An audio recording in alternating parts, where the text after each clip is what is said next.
First, the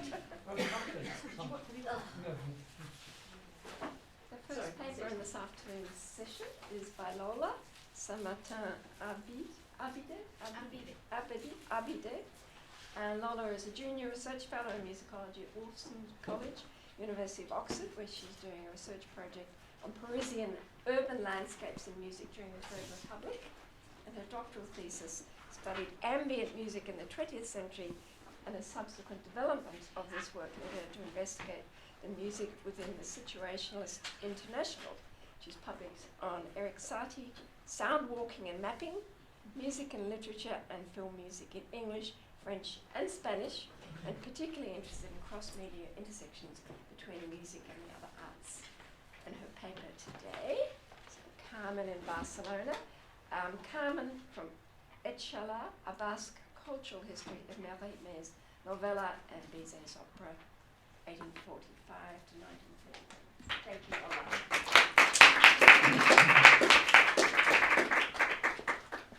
Thank you very much for your introduction. And now if I can just have some seconds to find my slides.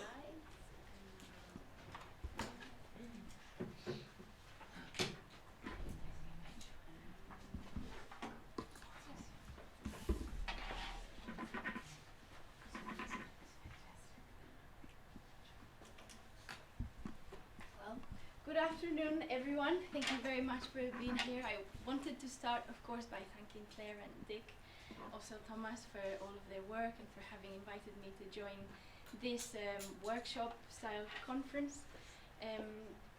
During these days, we're, of course, exploring how Carmen became a global success abroad. And in this paper, I will be talking about that region where they should at least in principle feel most at home, which is the Basque country. Here you have a map. I've drawn the border with France, and there you can see the historical territories that make up the Basque country. There are some the reasons why I thought studying the Basque reception would be a good idea, and in this case I have to thank again Dick for having given me the original concepts behind the paper, is that, of course, as you know, Carmen and Jose either are or claim to be from the Basque country, more precisely from the Baztán Valley, which is near the French border, and it's a valley what's supposed to be have a very condensed essence of Basqueness. And there are important elements in that's an important element in the novella, and Mérimée definitely with it explored his interest in European ethnic minorities. Then another important Basque element is Sebastián Iradier's El Arreglito Habanera, which then made it into the opera. Together with the work that has already been done in this, as far as the Spanish reception goes, and the Catalan parodies, and together with the Basque nationalist movement that began to take shape precisely in the 1890s when the opera was at one of its popularity peaks. All of these together led me to think that probably the Basque was an interesting case study, especially if we take into account that the Basque inherently speak to us about that home, the dichotomy of the home exotic and the faraway exotic, as there are Spanish Basques and French Basques. And that was my starting point. Of course, when Jose and Carmen meet, quickly enough, Carmen puts together her Basque best figure and addresses Jose in Basque with the phrase "Laguna enebio txarena," which means something along the lines of friend of my heart, and then throws in some other Basque words such as the baratze, which refers to the orchard that her mother is cultivating up north, and maquila to the following or looking for Jose to soften and let her free. And I find it interesting that in that passage, Carmen is actually the one who says that she finds Andalusian women threatening, and that they bully her because she's not original from this country of crooks, as she puts it. Mérimée in Carmen, as you know surely better than me, delved deeper into his penchant for or his love of linguistics and displayed his knowledge of several languages. And Carmen, as has been pointed out, is the chameleon that speaks them all and understands them all. In that sense, she's been described as another transplantation or impersonation of the same type behind the chula madrileña or the Madrid manola or the Parisian grisette.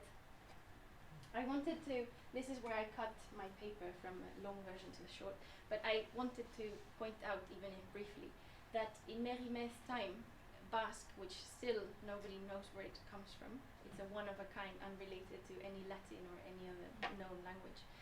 In Mérimèe's time, it was believed that it had originated in Navarre, and in fact the first Basque literary work we know of was precisely written in the lower Navarrese dialect. So I speculate that for Mérimée, the intertwining of Gypsies and Basque must have been a very evocative mix, as both ethnic groups have a very mysterious origin that makes us think of ancestral culture. And here you can see a page of a book by Francisque Michel, who was a Basque scholar from Bordeaux, who exchanged with Mérimée about Basque traditions, about Basque folk culture, about Basque habits. And after Carmen was published, he made his own contribution to the state of the art on Basque bohemians. In the opera, as we know, José insists that Carmen cannot possibly be from the same land as him, who has light skin and blue eyes. And here are the lines that are new to the libretto. In the novella, José reports on Carmen's lies, but in the opera, she is the one pronouncing a confession, where she's, oui, je suis bien bohémienne, mais tu n'en feras pas moins ce que je te demande. And therefore, the librettist introduced in a first-person confession of Carmen's identity. As it has been stated, the concept of La España de Mérimée, and here I'm following Jean Santorrance and his articles, has much to do not only with the French versions, but with the zarzuela adaptations and with the parody, etc. And I think that the content about Etchalar must have been not that alluring or interesting for the sake of the narrative drive of the opera. I imagine that the Basque references must have been more interesting to the readership of La Revue des Deux Mondes than to the audience of l'Opéra Comique. But in that context, of course, Carmen was problematic, as she was in what Spanish we call a verso libre, or a free verse that doesn't rhyme or go or fit in any pre-existing structure, and therefore another character had to be created for her to be counterweighted, and de Leuven created, as we know, imposed the character of Micaela to offer a more acceptable version of this Basque possible identity, or of the femme fatale. As far as Micaela goes, I would like to quote or bring to your attention these texts that brings me an occasion to talk about the stereotypes that prevailed in the late 19th century about Navarrese women. In this article, published in the journal Euskara by Francisco Navarro Villoslada under the title of La Mujer Navarra, the author describes a pious, obedient, austere personality as the predominant in the region. Navarrese women work so hard they hardly have time for infidelity. And this is, as we know, one of the points where Mérimée doesn't follow one of its important sources, which is George Borrow, the Zincali. One of the main differences is that Borrow defended Gypsy women's chastity and Mérimée didn't. But neither does Micaela conform to the stereotype of the coquette, and that was so important in the opéra comique tradition. Whereas Carmen is a rebellious bird, as in L'amour est un oiseau rebelle, Micaela, for her part, is described or portrayed in L'oiseau s'envole on sans console, as a bird who manages to escape and fly away before she gets herself into trouble. The color scheme also reflects this dualism, and it's been done in many stagings. Carmen, as one of the possible origins of her name suggests, is typically represented in bright red, whereas Micaela is unmistakable in her blue skirt and braided blonde hair.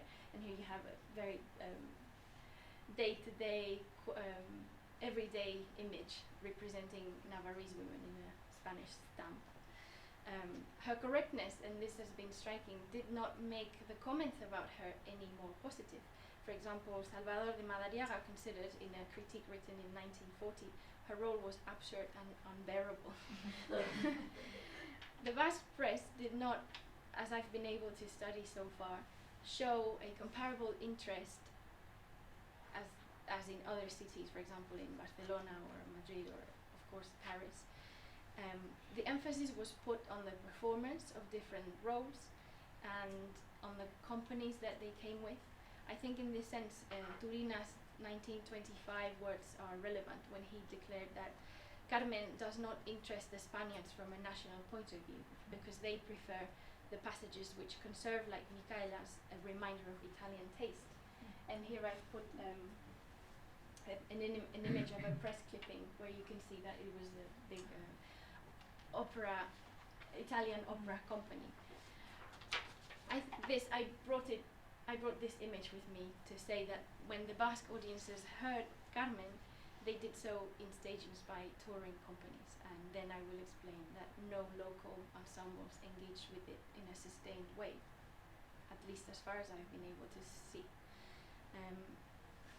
Now the first article talking about Carmen's Basque origins that I have been able to find about Carmen in Etchalar was written by Ignacio Ramírez, and it appeared in 1905 in the journal Baskonia under the title of En el País de Carmen. You can't read it, I just brought it for illustration purposes, but significantly it is the translation of a piece by Gaston Deschamps, which was originally published in Le Figaro, and here you have the original.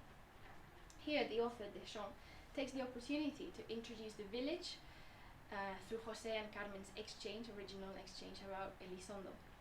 The lavish greenery of the Baztán Valley is described. The green shade of its canopy contrasts with the pink of its skies, those of Carmen's home village. Here, Deschamps is almost feminizing the landscape, and this is the theme that has already occurred in the conference. The sky is of an unlikely pink, and I quote, "so pure, so light and soft, that in order to explain its sweetness, one should make resource to the nuances of flowers, of shells, of the virginal shade of blonde girls." And I think here, if he was thinking about Carmen, it must have surely been Micaela's character, not that of the leading female role. Interestingly, the same article clearly states that Elizondo is no Don Quixote and Sancho's land. The village does not respond at all to what the readers of Gautier might expect of a Spanish village. Describing his nighttime walk in Elizondo, Deschamps describes its sinuous streets and considers these as the perfect backdrop for the opéra comique, bearing in mind that Carmen, that charming and dangerous girl, as he put it, must have been born in that neighborhood.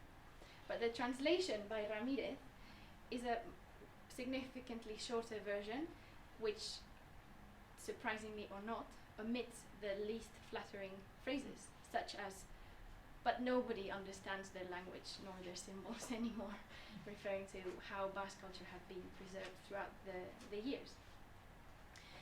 When Bizet's work was discussed in the Basque country, it was often to the end of exonerating Mérimée from the sins of the opera.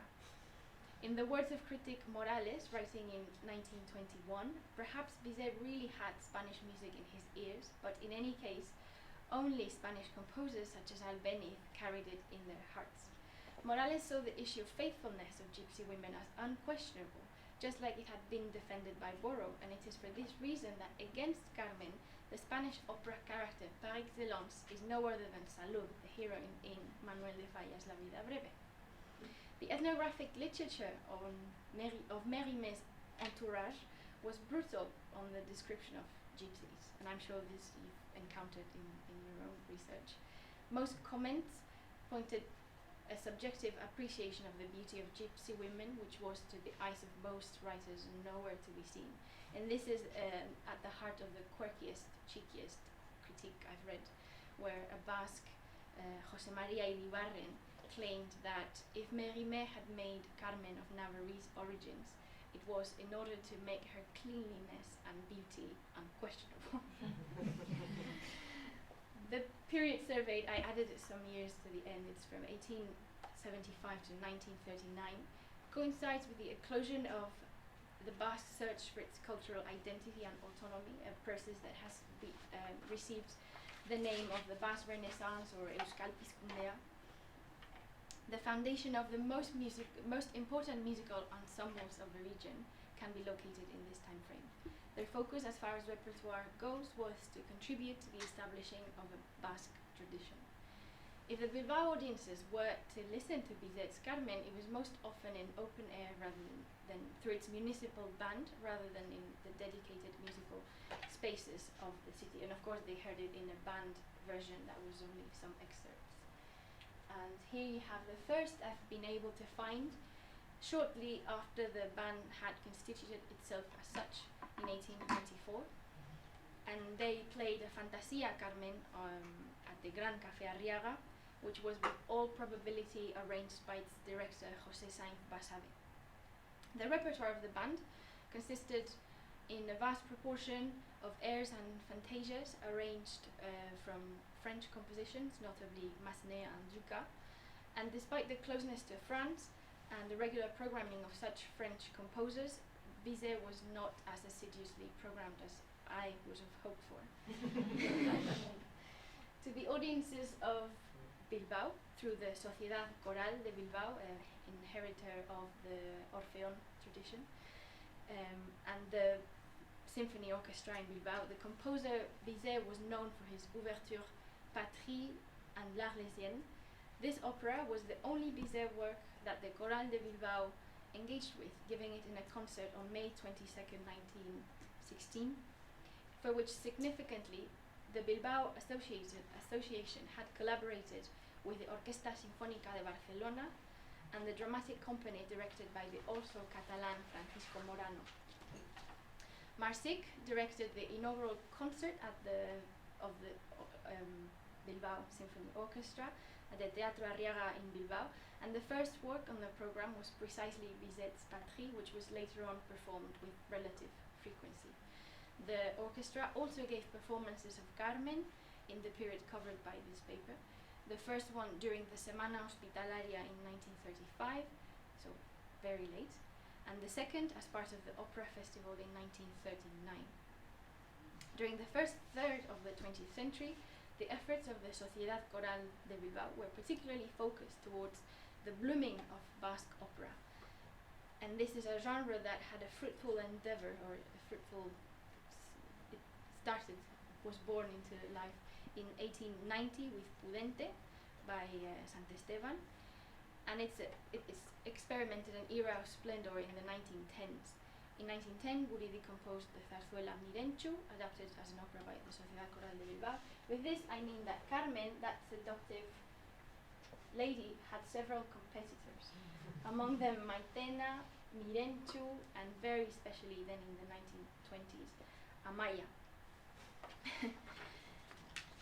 As well as it was hard for Carmen to get much press coverage, as critics were concerned and invested in this type of Basque works with Basque atmosphere. Or put another way, Basque costumbrismo was all the rage on the operatic scene, and it left very little space left for its closest sibling, which is the Españolad or Spanish costumbrismo. Carmen, as I hinted at a minute ago, was performed by touring companies such as the Compañía Fionti, and here you have all of the dates that I've been able to find. I'm quite sure that 1914 cannot possibly be the first, but it's the first I can prove or I found evidence for. And then I was also asking over break about this date of 1897. There must have been a tour going on, because it's the date I found in Vitoria, Pamplona, I think also Logroño, even though I didn't put it there. And then I added some other curious dates or places that I thought maybe some of you will know more about. So far, I have not found, and this is the disappointing part, any interesting or relevant critiques of these performances. They simply state that the event went on well and that Mrs. Fons was brilliant and that Mr. Fleta stunned in his role, but no substantial comments. The most important journal, founded in Bilbao in 1896, was transferred later on to Madrid in 1914. It was the Revista Musical, and during this time it doesn't devote a single article to Carmen, despite one of its collaborators, Miguel Salvador, admitting to having read Carmen several times when he reviewed Colomba in 1910. Well, as I hope to have explained, important segments of Basque cultural life did not quite engage with Bizet's Carmen, as they were trying to come up with a Carmen of their own. In this sense, prominent and early Basque musicologist Resurrección María de Azcue was explicit in his campaign against the Zortziko habanera, the Zortziko being the most typical Basque rhythm. As the 20th century progressed, the engagement with the culture of Castile or Andalusia acquired vivid political tones. Prominent figures such as Ignacio de Zuloaga and some of his paintings as La calle de las pasiones or Angustias con mantilla blanca y abanico were at the center of heated and long debates in which his Basqueness was discussed and critiqued. Azcue the musicologist, would accuse these unfitting figures as being soi-disant Basques, and went as far as to suggest repudiation of intellectuals such as Pío Baroja, who, in addition to being Basque, wrote probably the first biography of Iradier in 1936. And let me recall that Zuloaga created the 1905 stage designs for a Berlin performance, and I'm in touch with his family, and they should, in the near future, give me some more information. I've been told that he kept a very tidy notebook of clippings and all sorts of articles. So that sounds promising, we shall see. As if they were two irreconcilable elements, much of the art criticism of the first third of the 20th century endlessly debated the impossibility of Basque-born artists to engage with Spanish costumbrismo while maintaining their Basqueness. To the critic Juan de Valparda, Zuloaga had fallen prey to the national fiesta, and Juan de la Encina admitted to having suffered hours of patriotic sadness in the presence of his canvases. The depressing scenery in these paintings, Zuloaga for example, was then going to be described with the expression coined by the painter Regoyos, very closely associated to Basque life, in his book La España Negra. Both Regoyos and Zuloaga were born closer to France than from Madrid or Seville. They were accused, therefore, of seeing Spain with the perspective of foreigners, an idea that most prominent Basque intellectual of the time, Miguel de Unamuno, found unacceptable, for they actually saw Spain with no other than Basque eyes. In his views, if Basques could understand Andalusians, in a way, for instance, that Catalans could never, it was because Basques were like the English. They came at Andalusia from abroad. Far-fetched, but true at its time, as they perceived it. And with that, I come to my conclusions. As we've seen, or as I think, there is a rich Basque backstory to both the short novel about Carmen and José. Even if their origins from the Baztán Valley could have raised awareness of both works, the novella and the opera, in the Basque press, it is generally, at least so far, safe to say that Mérimée and Bizet's Carmen went profoundly unnoticed in this region. Basque critics, intellectuals and artists exoticized southern Spain as much as the French, as even if they considered themselves patriotic, as in the case of Zuloaga and Regoyos, their proximity to France meant they could also see Spain with partially foreign eyes. Perhaps for this reason, in the Basque region, nobody seemed offended by the Española behind Carmen. All of this notwithstanding, the Basque contribution to the identity and subsequent success of the opera, I think, is evident. The Basques' double Spanish and French identity, their mystery, together with that of the origins of gypsies, is at the genesis of Mérimée's story, and the Basque trace through Iradier, if at least, has left an indelible mark on the opera's history. Thank you very much for your attention. Thank you so much, Lola. It was lovely the way it followed on from Liz's paper this morning too. Lots of similarities in what was being said. Do we have any questions for Lola? Sorry, I'm seeing So I was wondering, what do you think are the main differences between the Basque Carmen, so the Basque rivalry, enemies of Carmen or counterparts of Carmen, and Carmen. I think the difference is, I would think, superficial. It's a change of clothes or a change of landscape. Rather than being in the south, the stories happen in the Basque mountains, and there is a prominence of mythological themes and religion more than in Spanish versions, but then again Spanish costumbrismo also relies heavily on that. And then of course the inclusion of Basque folk songs. So it's quite an equivalent. So there are no deeper, like, it's all mainly superficial, let's say, differences.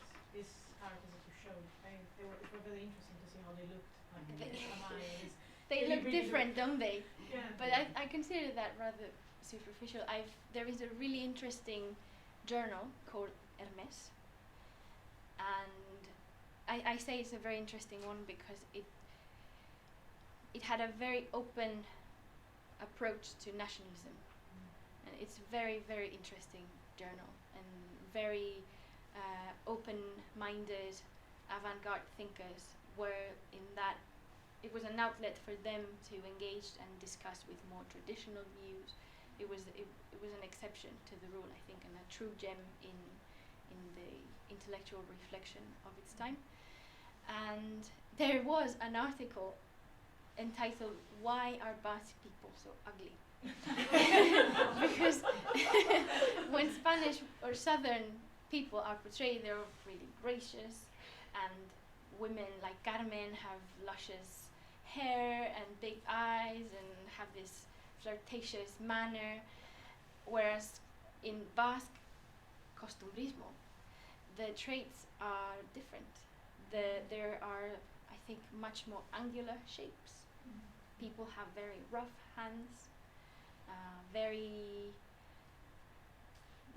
rough faces, very angular jaws, big noses.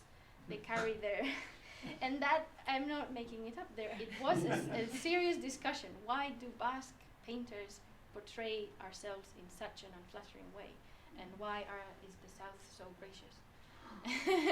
And there were even discussions about the weather being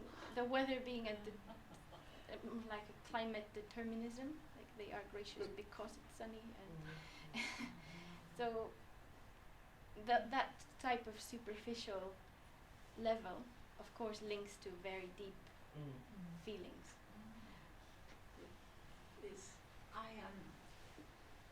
It's interesting all that you say when the images for those three operas you showed us are actually quite modernist. But just aside, Michael has an intervention, and I'm just going to see if I can make sense of what he's texted. He started with a comment. One of Michael's obsessions is the Estudiantina and its importance in a whole lot of areas, but the spreading of Spanish entertainment and the whole plucked string phenomenon of the turn of the century. And he's asked, he's pointed out the importance of Basques in the early Estudiantinas, visiting Paris, performing habaneros as well as flamencos and Andalusian folk styles, and because they did quite a lot of opera extracts by the 1880s, they're doing a lot of Carmen extracts, and he just wanted to sort of throw that into the mix as another way that Basques are actually engaging with Carmen, but it strikes me that they're engaging with Carmen not on Basque soil, which I suppose is a crucial thing because they know what they can sell. Thank you, that's very pertinent. I was never made a comment from across like someone. So, first time, thanks. Basque Abroad, yes, that's the key to the Basque presence, perhaps because Zuloaga painted in Paris Yes. and Regoyos in Brussels. And when I think I used the word far-fetched when they say, well, we understand Southerners because we are like the English. We've got this, even at an infrastructure level, it's easy to go to France. All the corridors, or Bilbao had very important trading routes to the UK, so the exchange was permanent through the Atlantic Sea. And one of the main postures, intellectual postures, that I've been able to conclude was important in these years was that the critics were saying, well, if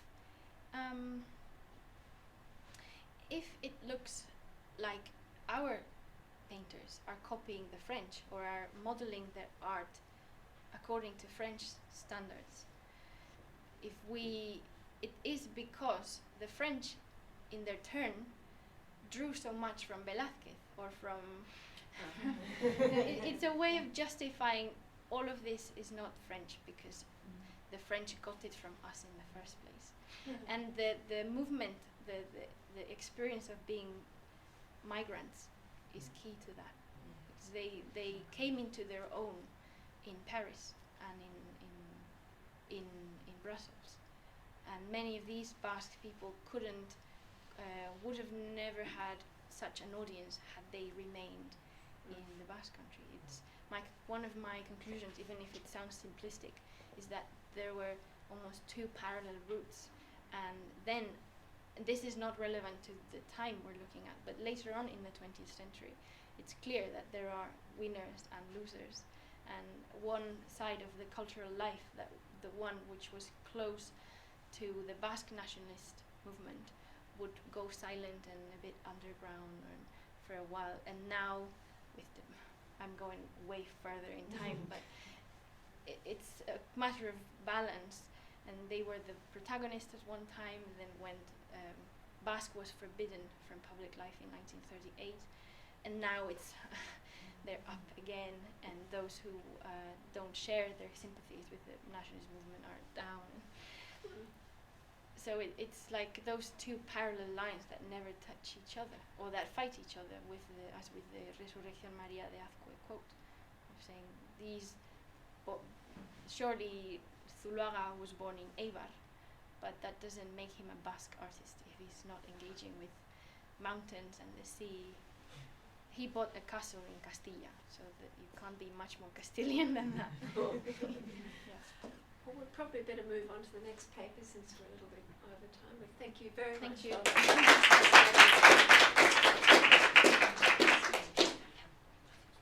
Oh, right.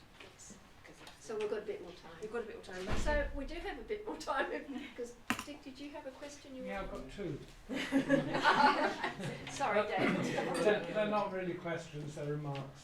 But the first one's about colour of dresses, because in the Mérimée it's very much stressed on saying this because actually Manganul has a long passage on the fact that the two descriptions of Carmen that happen, because first of all we get it from the narrator in the novella, and then we get it from Jose himself. Both stress her colour as red, because she has red Moroccan shoes, she has red laces, red stockings and a red skirt. And then by contrast, and he interprets that as basically that she's hotter in both senses, i.e. it's hotter down in the south, and also she's more fecund, if you like. And when he talks about the blue of Michaela, which was shown on your postage stamp, she's like the Virgin Mary, because blue is the colour traditionally of the Virgin Mary always. And I don't know, but is that different headdress, this sort of veil, perhaps a Basque thing as well? So it's got quite a lot of significance, those two colours, perhaps. The other question is somebody asked me this yesterday, I didn't know the answer, but Iradier, who was a Basque, obviously, I think I told you, I'd read he was called the Basque dandy. I think when we discussed this over email, I Mhm. can't quite remember which source discusses him as done. I think it's Baroja. Is it? Mhm. Yeah. Well, anyway, he certainly didn't have rough hands. I think he was a very elegant person, very adept at society and so on. But I think it's the second edition of the vocal score, there is that tribute which says this habanero is taken from the habanero published by Iradier. And I've heard, but haven't confirmed, that there was some lawsuit by Iradier who sued Chudens or castigated in some way and made him put that on. Do you know anything about Well, that? that's what I asked you about You asked me. yesterday. Oh, right. Yeah. And I had here a little paragraph that I've called questions for the future, and these Yeah, are the questions questions for the that I was future. looking forward to finding an answer for during these days, and I was hoping some of you might know more Yeah. about that lawsuit. I've read about it like you, and we were Mhm. saying that we should go over Chudens' archives.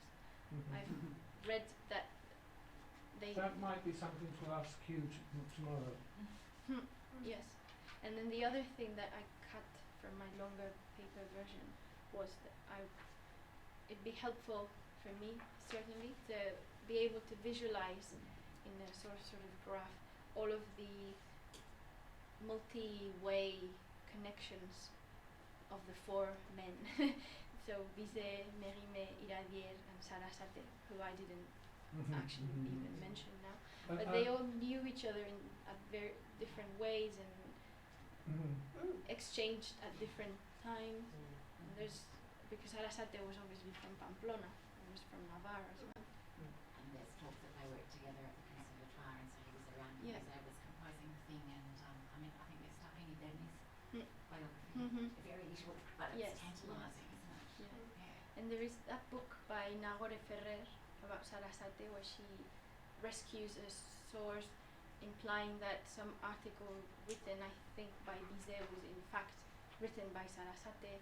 So to me, that's a very interesting thing to look up to research in the future, to get to know exactly how they met, what did they exchange, the extent of their collaboration. One other thing is the bull that you mentioned at Bayonne in the arena. I don't think he was there for local colour. I think he was there because they were actually going to kill him. Because I don't know if some of you've seen the articles of Sabine Teron-Lavic, which are about the performances at the Roman arenas in the south of France, where actually they had a real bullfight inserted into the final act, so that the spectacle went on for hours and hours, and in the last act there was a live bullfight with everything and all the paraphernalia with it. Yeah, I found that's what the press said. They're adding a bull for local colour. I see. Well, And this is then the colour it red again.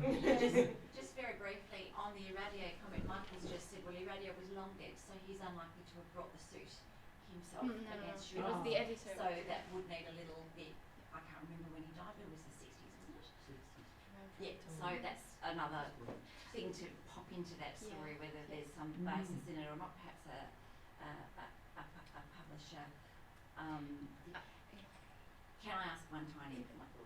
Just story. Zuluaga, 1904, you said, Berlin. 05. 1905. Anything? I mean, because Zuluaga allegedly designed Maria Guy's costumes for the opera comique, and it was a bit of a thing. And Miguel Salvador writes this fabulous long review of Guy performing in Madrid, and I can't remember from the newspaper, but I'll ask you later about other journal, the Revista Musical, and so he's very engaged with the work, and he describes in great detail her costume in every act, which is quite bizarre. Can you say anything more about the Zuluaga Berlin, because that's just About amazing. the Zuluaga, that's almost as much as I know. I've read some letters that explain he then went to Brussels, perhaps, to see Rival, that he was in those years not only creating but also witnessing or going to listen to to see his work being used, I suppose. No, I think that's it. Well, we're all agog for more. Yeah. And then the Iradier, what I read was that the publisher of Iradier was the one who sued That makes more sense. the Carmen publisher. And then another, can I ask? Because I found that it's been published before that the first Carmen translation into Spanish was in the 1890s. Yeah, it's 91. I've got the cover. Yeah. I probably didn't bring it. We bought it. But I wanted to let you know I found an 1845 translation. Really? Yes. It was because it's been written that there was such a late reception, but actually a week after the original publication, it was translated. Wow. Yeah. And I'm still Have you seen it? trying to I'm trying to locate the Jews who was the translator, but perhaps that's not even relevant. I don't know. But it's fun to see the suspects. So who had connections to Madrid? Who had connections to Paris? Yeah. You know. Lots of questions to follow up, which is great, which is what this is all about. So fantastic. Well, thank you again. Thank you.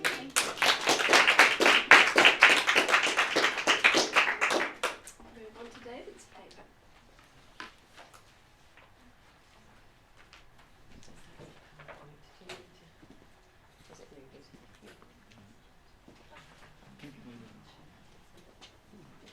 Is yours there, David? So while David's opening up, it's open already. I'll introduce him. David is a British musicologist and organist who's been living in Portugal since 1981. Currently assistant professor at the musicology department at New University in Lisbon, and at the Centre for Studies in Sociology and Musical Aesthetics. He coordinates the research group Music in the Modern Period in the thematic strand Luso-Brazilian Studies. He's also responsible for the Marcos Portugal project and the international network Caravelas, the study group for the history of the Luso-Brazilian music. In recent years, he's devoted himself particularly to research into aspects of opera and theatre music in Portugal and Brazil in the 18th and 19th centuries. Thank you. My title, the preliminaries, is quite deliberate. People usually talk in these sorts of sessions about work in progress. I call it work in infancy.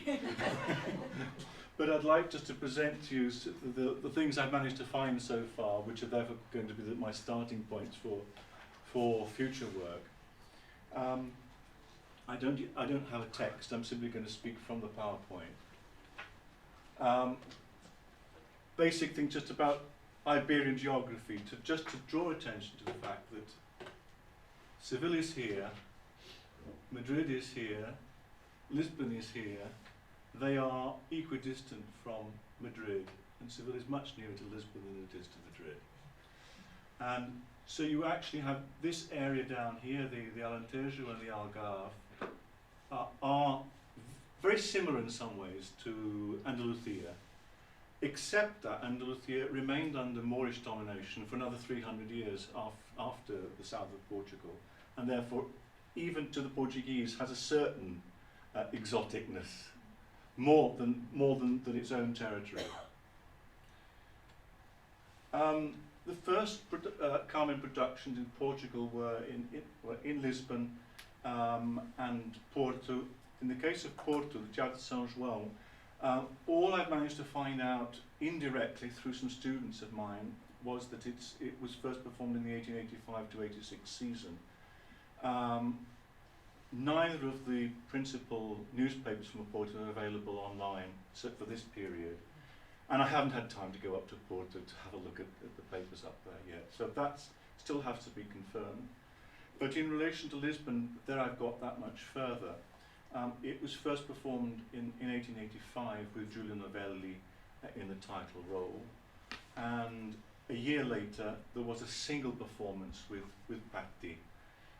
And I will just speak a little bit more about what I managed to find out about those. I'm not going to talk again about Porta, because I have nothing more to say yet.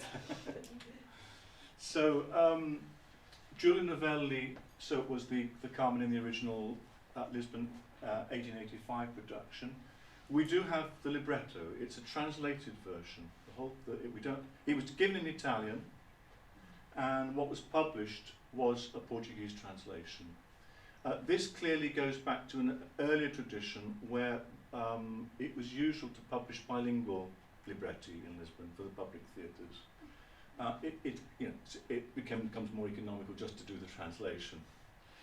But we have that, so we can see from that, in principle, what kind of version was used.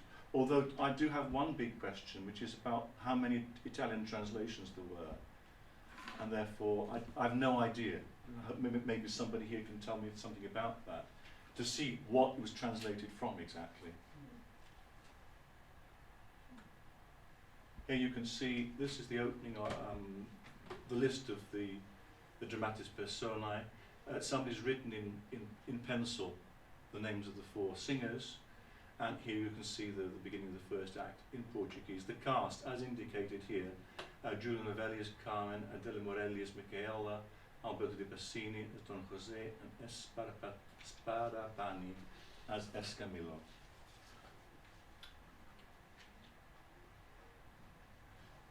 Yes, I saw yours. Yes, you've seen that somewhere before. This is 1885. It's 1885 in Lisbon. These are the sets by Luigi Mannini, who started work in Lisbon in 1879. He'd been trained at La Scala. But anyway, those sets which you've already seen come from here. So these are engravings based on the original sets. I can give you the exact reference after. So that's something I'm happy to have found.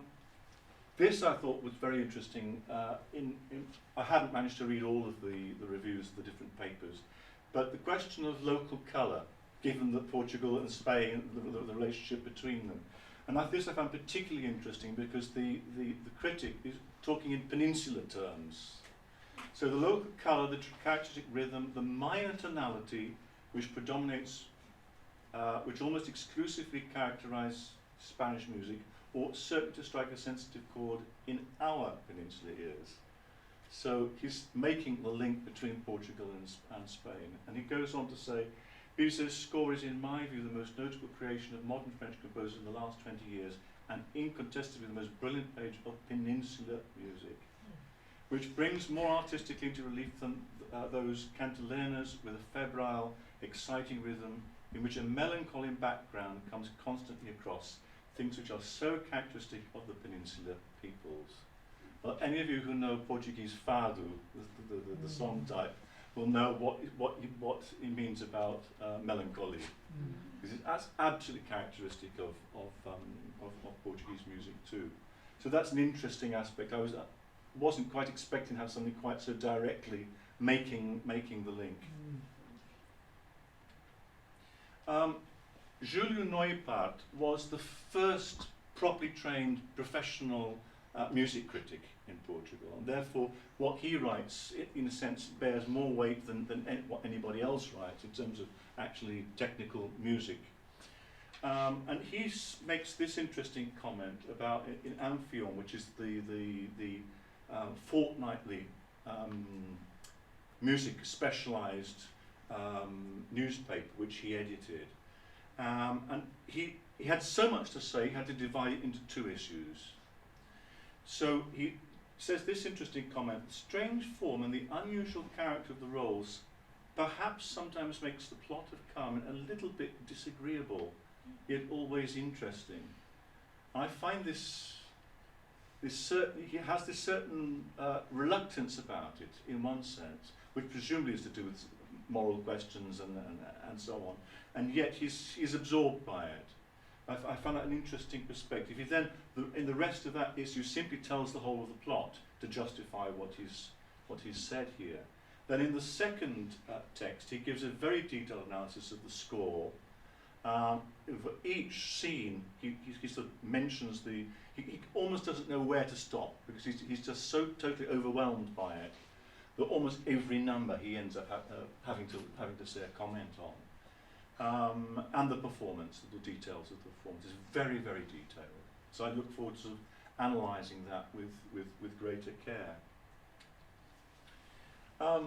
The Patti revival in 1886, a new edition of the libretto, but the text is exactly the same. There have been a few corrections made, but there's no difference to the text.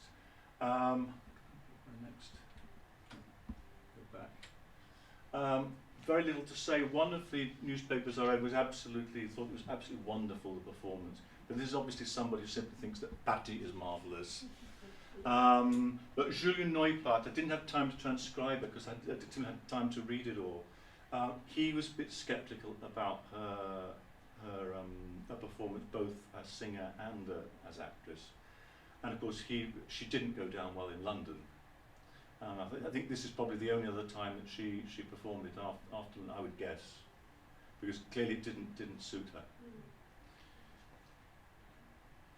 So let me move on now to Latin America, particularly Brazil.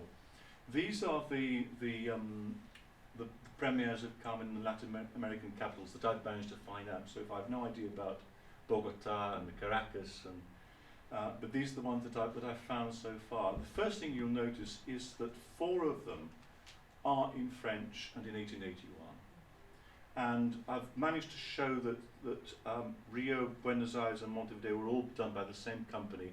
I can't help wondering if Mexico wasn't also the same company. And then Santiago in Chile, given in Italian in 1883. So this gives an global idea of Latin America. And now then the premieres of Carmen in Brazil. I'd simply like to point out to you where the various places are. Rio de Janeiro is down here, and Sao Paulo is not that far away. It doesn't look far on the map. It takes about 8 hours to drive, if you can survive the bumps. But anyway, this is the southeast. Recife is right here on the most easterly part of Brazil. Manaus, deep in the jungle, the Amazonian jungle. It's literally almost kind of clearing in the jungle. Everything else around is water and vegetation. Porto Alegre, right down in the south, and Belém, up here, sort of near the mouth of the near the mouth of the Amazon. So I'll be coming back to mention all of those. You'll see that in 3 instances it was given in French and in 3 in Italian.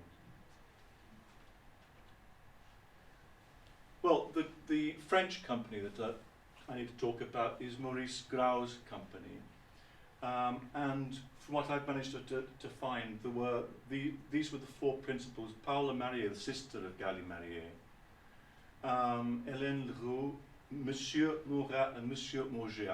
I don't yet know their first names. And directed by Gravenstein, who was apparently a Brazilian conductor. And they were responsible for the productions in Rio de Janeiro and Sao Paulo in 1881. And they went on then to Buenos Aires and Montevideo later that year. They then appear in North America in the following year, 1882. The first French production in New York was 1882, and I assume that Maurice Grau's company was responsible, because they went on to Montreal later that year. So I assume it's the same company. Carmen in Rio. I just added this photo of Paula Marier, because from that, she looks to me as though she'd make a very good Carmen. I know she's not in Carmen's role there, but she just looks sufficiently coquettish. Yeah. Carmen in Rio.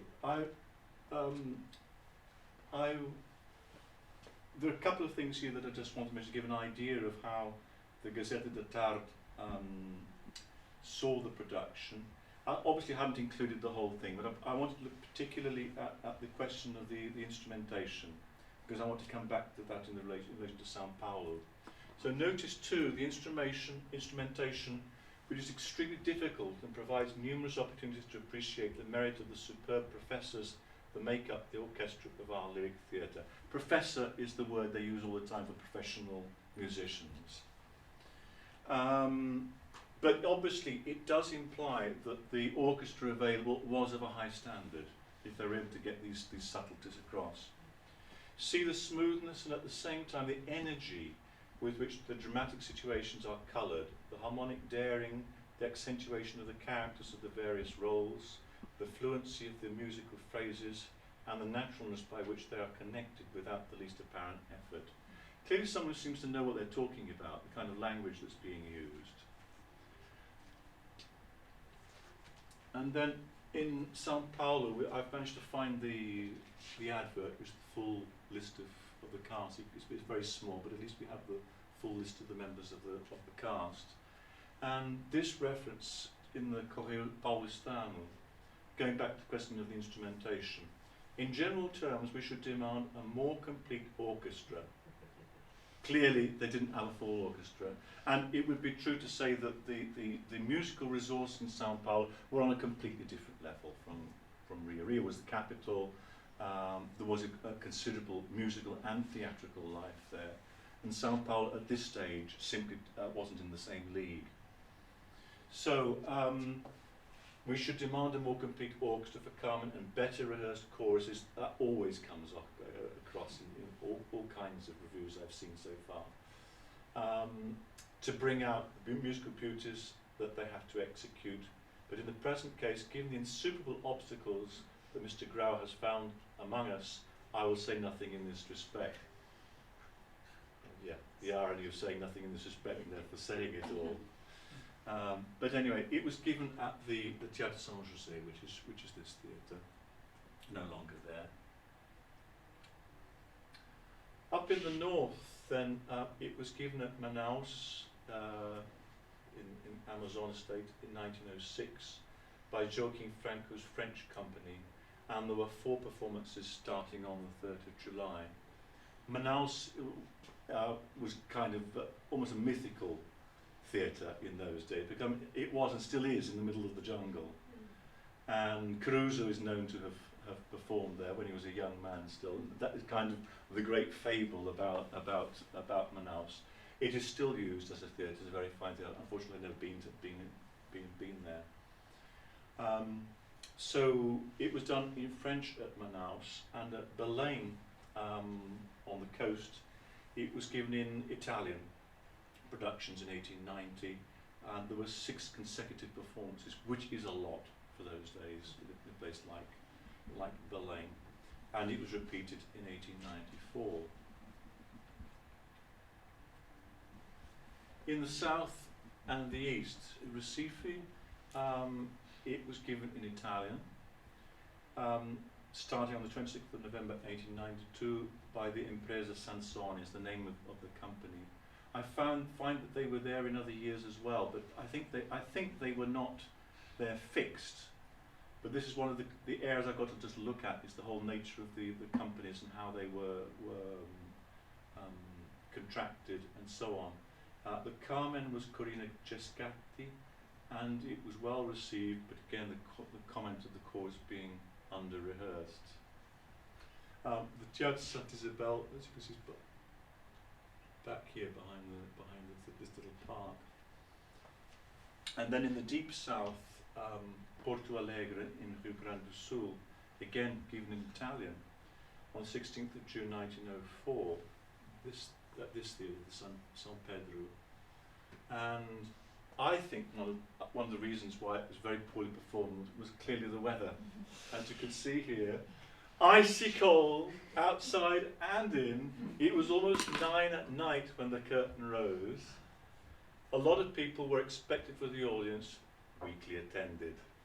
The overture, strong, beautiful, spread a little warmth. Not before time.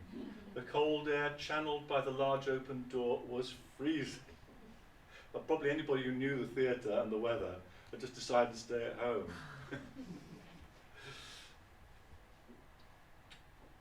Right. Already I've reached my conclusion. I have to come to my conclusions because the research is at the point that it is.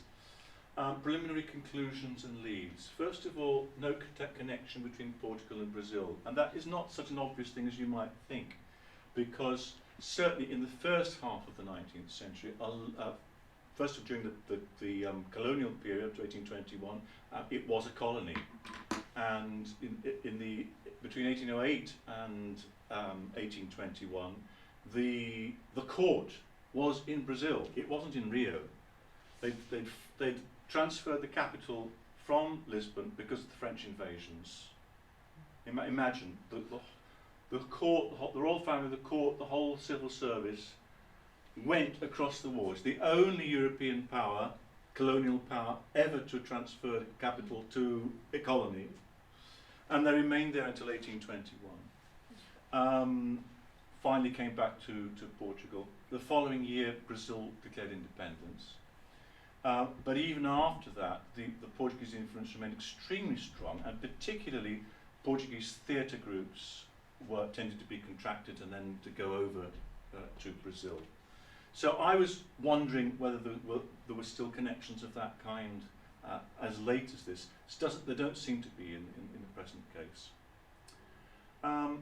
The second conclusion I've come to is that apart from Lisbon, it's unlikely we can find more than newspaper reviews. I think they're going to be very, very limited. And these newspaper reviews are often limited to references to the music and singing, exactly what Dick was saying earlier. So that I think particularly in relation to Brazil, it's not going to be easy to find much else. Obviously in the case of a touring company, they will have taken everything with them.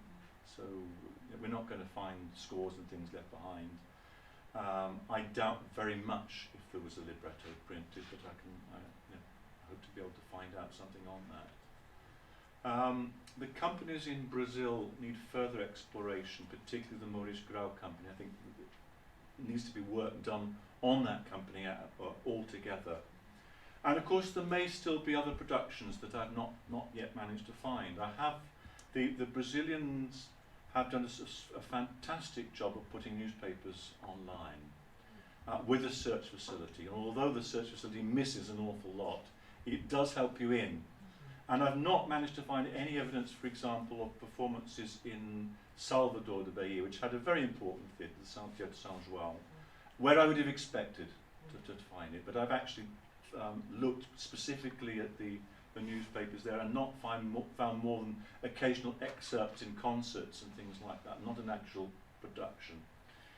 So there might still be productions to be found, but I think I've probably got at least the more obvious places.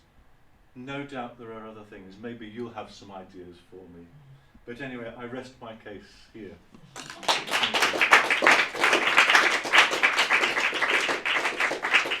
Thank you so much. We have some questions for David. Thank you so much, David. This is really interesting. So obviously from your conclusions, you're still trying to work out the Maurice Grau company, but I had sort of two questions about them that you may or may not be able to answer. Well, one is about transportation. It was like, how hard would it have been for them to get around? That's a question I wondered. I mean, I imagine they took the sets with them. Well, they I don't were know. in America, but I mean, I don't know if Maurice Grau did. His companies in America were traveling with sets, with a chorus, and with an orchestra. Maybe not a big one, but they would. That's how Maurice Grau was traveling in the U.S. I guess my question, but by the 1890s and 1880s, there was a very robust train system in the United States. You could get very easily, really anywhere you wanted to go. Obviously, see, I mean, Sao Paulo. I'm just trying to think. There might have been the train. I'm not sure when the train service. It doesn't exist now. The Brazilians had a wonderful train network, but because of interests, I know. it's all moved to cars now, and the trains don't work anywhere. I know. It's the same in the U.S. Yeah. We used to have this amazing train system. And but I know Saint-Saëns went by train at the end of the 19th century from the one to the other. Obviously, the great advantage of Buenos Aires and Montevideo, you get there by boat. Yeah. So that's how they would have got it made absolutely good sense for them to have done that group. But presumably they didn't travel with the musicians because they had the problem in Sao Paulo of the lack of a full orchestra. They must have had to make do with what they could find. So you think But they seem to have taken on the conductor in Brazil, because that I found specifically in one of the references. I think it was the reference to Montevideo that Gravenstein was the conductor. The Brazilian Gravenstein was the conductor. So do you know if the theaters, if they didn't travel with their sets and could they have just used whatever was at the theater? Did they do that in Bristol? Do you have any idea? I don't know.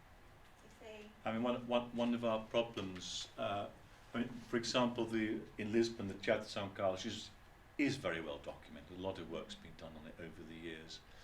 But even the Porto Theatre, there is no book on it. We're actually working on one at the moment.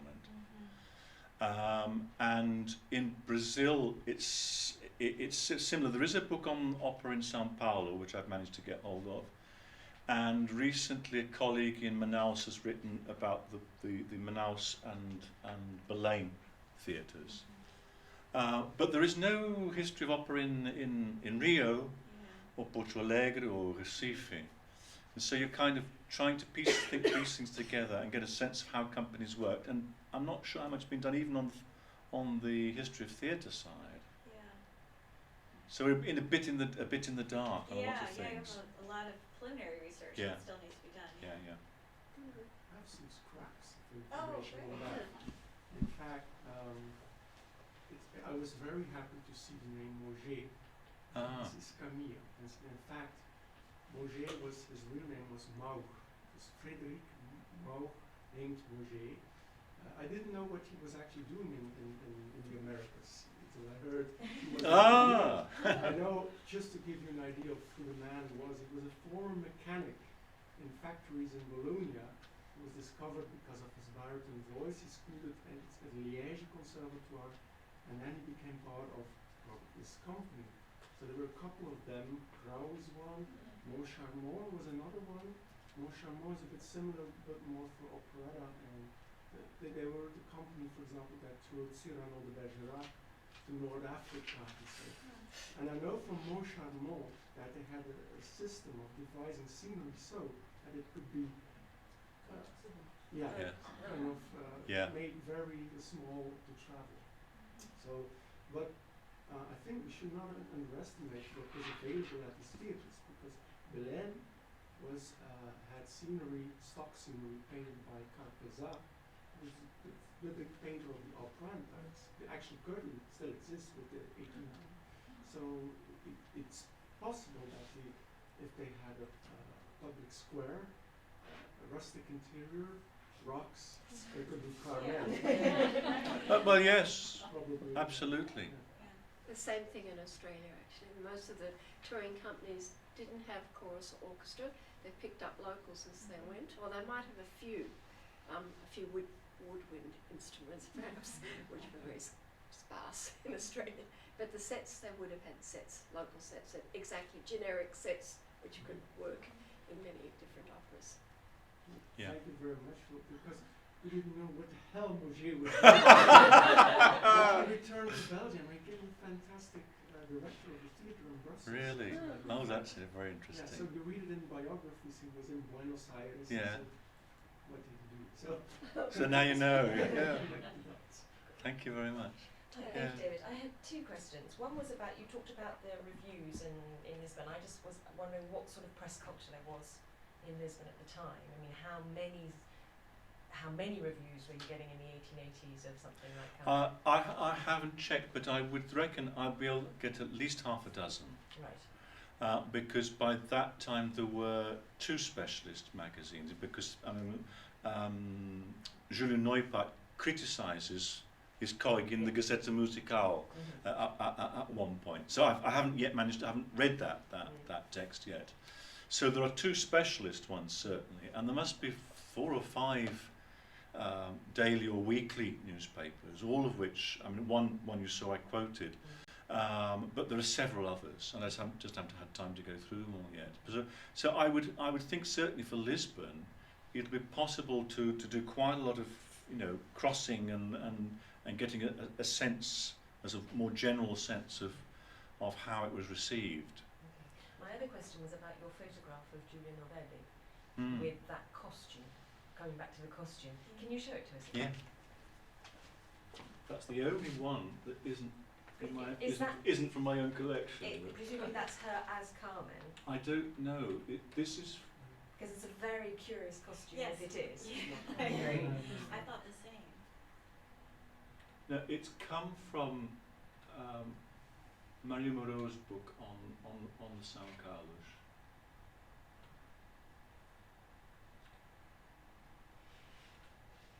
So it's a bit I mean, she looks like something out of, I don't know. It's Salome. Well, I was going to say Aida. Aida, or, yeah, it looks much more like something Yeah. like that. Yeah, that's the reproduction in Mario Moreau's book. Okay. And it's saying that she's Carmen in that picture? or No, it doesn't say no, anything? it's simply saying Okay. And it's then just a looks picture like of a her. sort of an Egyptian thing on Oh. the scenery behind it. Amneris must be. Yeah, it's yeah, immense. yeah, okay. Yeah. Okay, thank you. That's what I was I was starting to get confused with my costumes at that point. Yeah. I was just going to say something about when you said the Noipat was talking about it being a little bit disagreeable. I found some Australian critics too. If you empathise too much with Carmen, you're empathising with the moral depravity of the Yeah. Therefore, you're bound to find it a little bit distasteful in Yeah. some way. It's probably the But simplest. yeah, I think it is. But I was pleased to see him being very sort of frank about Yes, it, yeah. and finding the balance between that there's a sort of slightly repugnant side, and yet at the same time it's fascinating. Absolutely. And also to sort of link up with Lola's paper a little bit, the thing you talked about, this sort of pan-peninsular identity. I wondered if you've come across that at that time in other reviews or in any other writing. This is not what I normally work on. I normally work on the 18th century. This is we can be completely out of water. Okay. But yes, obviously it's something that's a question that needs to be followed up.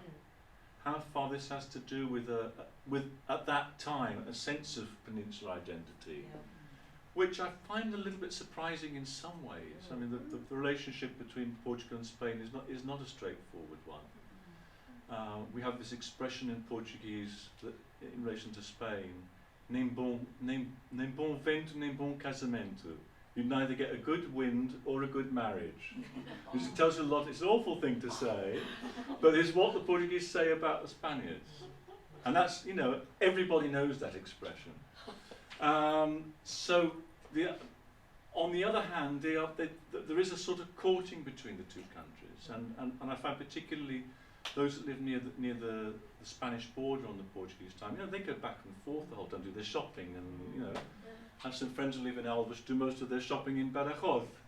Just across the, and the petrol's cheaper on that side as well.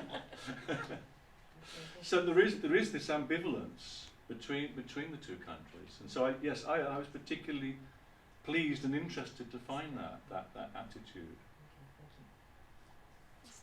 You'll note that David is a postcard collector. Yes. When we talked in Portugal, I thought, this is a strange sort of source, but actually something that could be extremely useful to us. Bruno was saying this morning when we were discussing the sets, the maquettes for Carmen, which are like cutouts of sets that stick up, that we should be looking in antique toy shops.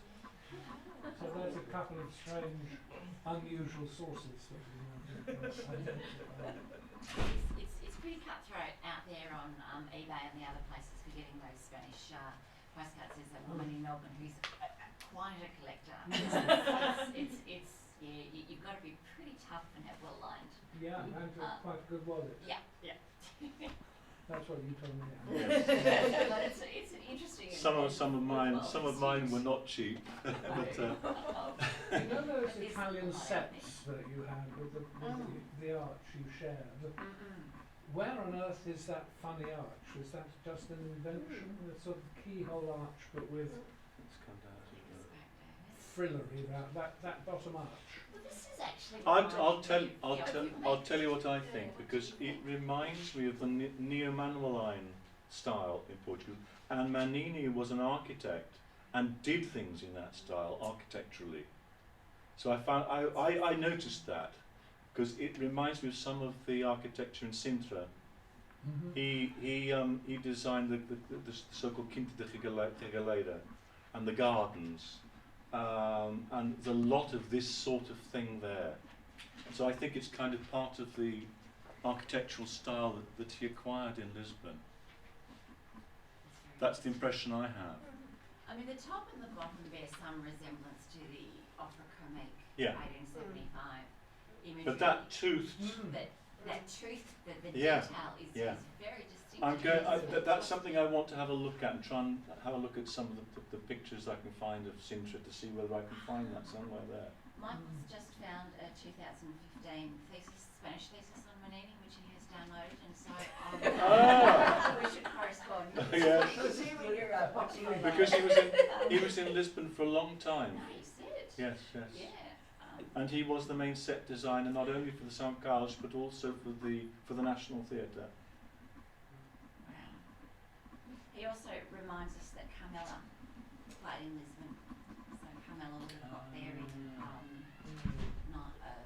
91, 92, I imagine. So I don't know if that would be of interest Yes, to we you. can. Yes, Follow I up if would you're like to. finding any reviews. So, Yes. This is what these conferences are for, isn't it? Right. Yes, I was thinking about the tooth keyhole. I had a student working on Othello designers, also from La Scala, and one of her findings was when Othello was done at the Scala, to emphasize the Moorishness of Othello, they actually added Alhambra-like elements in the palace of Othello, which is in Cyprus, for everybody well. So, no, in the Venetian palace. Yes. There they added it. So, it also it has all the tubes, unnecessary teeth. well, I said this at lunch, but the opera comique poster with the dead or dying Carmen and that arch has reminded us so much of the Regnault, the massacre of the Abencerrage,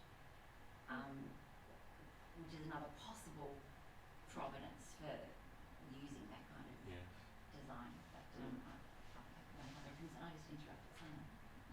Yeah, I just Sorry. wanted to add something to what Bruno was saying. It's like a chain, never ends.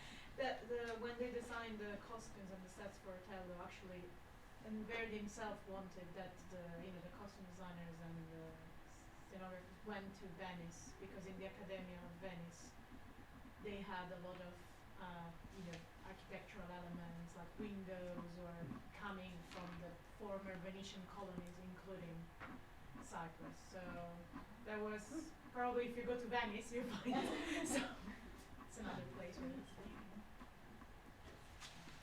Thank you. Well, thank you very much, David, for that presentation.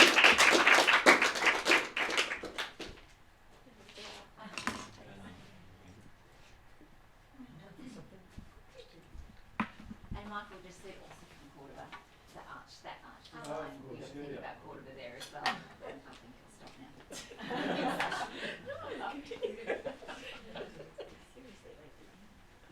Yes. Yeah, we should be in bed by now. Yeah. Yes, exactly. I was just He's a thinking total this. night owl. It's fine. I'll introduce Paul while he's opening his PowerPoints. Paul is a senior lecturer and head of the Department of Music at the University of Birmingham. He's the author of monographs on Charles Villiers Stanford and opera in the British Isles, 1875 to 1918. He's also published research on music, various aspects of British musical culture in the 19th century, and currently working on a study of the cultural transfer of French music in Britain in the same period. And his paper today is Carmen as First Seen and Heard in Britain. Thank you. Thank you very much. This comes with all the usual caveats of being fairly early on in the process. And consequently, I'm sort of going to focus just on one thing, really, after a bit of contextual background. And I think by the end of this, I'll have probably caused for myself at least, raised more questions than I've answered. But perhaps that's the point. There's no doubt that the premiere of Carmen in London was the event for the London opera season of 1878. Minnie Hawke, having successfully represented Carmen in Brussels, was contracted by James Mapleson to repeat her performance with his company, Her Majesty's Opera. And by the end of the London season that year, the new opera had secured its reputation. It really was one of the most instant and overwhelming successes that London had seen for quite some time. It was very much the opera at the right opera at the right time. And here are a couple of, I think the one on the right hand side is probably very familiar. That's taken from her own autobiography. I don't know when it was taken. Judging by how old she looks, I guess it's from the 1870s, 1880s, but I'm sure somebody else will know. And this is a sort of bit of advanced puffery on the left-hand side. Frontispiece portrait of her in May 1878 on the front cover of the Illustrated Sporting and Dramatic News. I said that Carmen was the right opera at the right time, and I think I need to clarify that by saying a little bit about the state of opera in Britain at this point. In many respects, Britain's operatic culture in the late 19th century was bifurcated into an elite entertainment performed in the West End of London by the Royal Italian Opera at Covent Garden and Her Majesty's Italian Opera, whose spiritual home was at the Haymarket, and a more middle-of-the-road entertainment, cultural experience, presented by a raft of touring companies that crisscrossed the UK and also appeared in the London suburbs. It was, for the greater part, the West End-based companies that set the country's operatic agenda. While singers of all nationalities were keen to perform in London because we paid well and we enhanced reputations, basically, the approach of the two West End companies, run by Frederick Jye and James Mapleson, was, so far as repertory was concerned, fundamentally conservative. Their audiences were dominated by the aristocracy and London's other wealthy elites, plus a few hyper-enthusiastic opera fans such as the writer Herman Klein, and they were all generally more interested in singers than in repertory. At Covent Garden, when Adelina Patti and Elmer Albani were the prima donne through most of the 1870s, their appearances were almost invariably the ones that attracted the best audiences, with little regard of the actual opera that was being put on the stage. Both Jye and Mapleson, when considering which operas to produce, looked to the continental opera houses for their lead, particularly Paris. Success on the continent was a major factor in marketing material. It's you're coming with the latest opera from the continent, and it was designed to entice audiences to experience both unknown operas and unknown singers. British premieres were relatively few.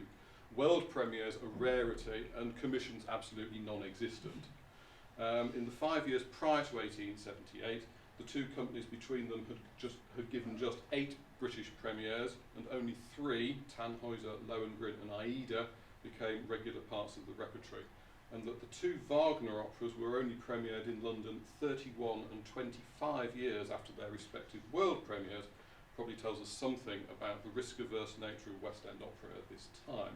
And the 6 most popular opera composers in both houses in the mid-1870s were Meyerbeer, Verdi, Rossini, Bellini, Donizetti and Gounod solely represented by Faust. The repertories of the touring companies, the most successful and well-regarded at this point being the troupe managed by Carl Rosa, which had been established in 1873, followed by and large those of the West End companies. However, the touring companies generally did not rely on star singers, but on competitive pricing, and a repertory which included, as well as the 6 composers I just mentioned, 2 or 3 works by Aubert, some mid-century English works, principally by Balfe and Wallace. Rosa was the only one of these touring troupes who attempted regularly to expand the repertory and who appeared in the West End at this time, and it was part of his plan to present himself as a market leader and potential competitor for the elite audience. It was important that he was seen as offering more innovative programmes and performances which, star singers apart, were as good as, if not better than, those seen at Covent Garden and Her Majesty's. Now, if all that sounds a little bit obscure and diffuse, this is because I haven't mentioned the most obvious distinction in this bifurcated world. The companies at Covent Garden and Her Majesty's performed exclusively in Italian, regardless of the original language of the opera, and the touring troops, including Rosa's, performed in English. This isn't to say that London audiences had no exposure to French opera. I've already mentioned sort of French grand opera in the form of Meyerbeer and Gounod. There was quite a vogue for French opera bouffe starting in the 1860s, principally, of course, Offenbach. And there was even some, but not very much, exposure to French opera comique. At Covent Garden, Fra Diavolo was a regular feature, and it was one of the standard works for the touring companies as well. But opera comique was much more the territory of the touring companies, and very occasionally a one-off season. So, for example, in 1875 at the Philharmonic Theatre in Islington, a one-off season of English opera, i.e. performed in English, included not only Fra Diavolo, but also Aubers le Diamant de la Couronne and Le Domino Noir. Carl Rosa's newly established English opera company and the other touring companies also gave Aubers works in particular pretty regularly. In 1875 also, at the Gaiety Theatre in the West End, there was actually a dedicated French opera comique season, probably the first of its kind in London, certainly claimed to be the first of its kind in London. Sorry, that should say 1875, not 1885. But that's what, those certainly were performed. There may be more, I haven't been able to go through all the records. So at that point, and these were all, this was a French company that was contracted and set itself up in that theatre. I can't find another one of these dedicated French seasons for another 10 years at least. I think the next one was in 1885. So pretty much in every sense then, Carmen came as a surprise to London audiences. Bizet's music was certainly barely known in Britain. None of his other operas had been performed in the UK at this time. And the West End seasons were not planned, this is the Italian seasons at Covent Garden and Her Majesty's, were not planned very far in advance, and audiences were given still less notice of what was in store for them. So it wasn't until March 1878 that the plans to perform Carmen in London were officially publicised, when in their prospectuses for the coming season, both Jai and Mapleson proposed that Carmen would be among the new operas added to their company's repertories. Of the four new operas that Jai suggested, Carmen was certainly the most attractive for the critic of the Graphic, who noted that Bizet had been, quote, the most promising French opera composer of the actual period, whose early death caused unanimous regret, and added that Carmen will be enhanced in attraction by the fact that the leading character is assigned to Madame Adelina Patti. Now, in the end, of course, that didn't happen. Jai produced two other new operas out of his prospectus, Flotto's Alma I can't even say it, Alma the Incantatrice or something like that, and Masset's Pour les Virginie, and Carmen was put on one side. And one interesting question that might come out of this, well, it's one where we'll never know the answer, but if Adelina Patti had been the person that presented Carmen in London first, what would have happened? Because we know that when she did it in 1885, it didn't work out. Fortunately, possibly, that didn't happen. This left the field open for Mapleson, who had seen Minnie Hawke perform in Brussels and promptly grabbed her. Both Hawke and Mapleson recall in their respective memoirs that other members of this company, of Mapleson's company, were not very enthusiastic about the new opera, which just suggests that the sort of way that Carmen was structured didn't suit or didn't conform with their expectations. Mapleson's memoirs are known for some degree of exaggeration, but nevertheless, quoting, on sending Campanini the role of Don Jose, in which he afterwards became so celebrated, he returned it to me, stating that he would do anything to oblige, but he could not think of undertaking a part in an opera of that description, where he had no romance and no love duet except with the seconda donna. Shortly afterwards, Del Puente, the baritone, entered informing me that the part of Escamillo, which I had sent him, must have been intended for one of the chorus, and that he begged to decline it. And so on. Hawke later wrote in her autobiography, and of course, again, we know that singers' autobiographies are not famed for their self-effacement or honesty. The real reason, she says, for the refusal was that they had been singing mostly purely Italian music in front of the footlights without making any effort to act the parts. They stood, to all appearances, nailed to the boards, the soloists in a straight line in front, the choristers 2 or more lines behind, the men on one side, the women on the other, and every high note was accomplished by a raising of the right arm. This, she says, would never do for Carmen. In Bizet's opera, natural action and life and varied movements meant as much as the singing, one blending into the other. Well, to what extent what she's implying is that Carmen was presented in a very different way in London to what Italian singers and audiences were used to. I haven't really picked that up on the reviews that I've read so far. They commend the production in all sorts of ways, but they don't say, and it looked really different. Whether that can be teased out, I don't know. Further advanced publicity was sporadic, not least because the schedules for London opera seasons were not normally published more than a week in advance. And they would be put in the press, but you never really knew from one week to the next what you were going to get. Proposed premiere dates were frequently postponed in order to allow more rehearsal time, as the bulk of this took place after the season had already started, even for new works. And so Carmen was finally premiered at Her Majesty's late in the season on the 22nd of June, 1878.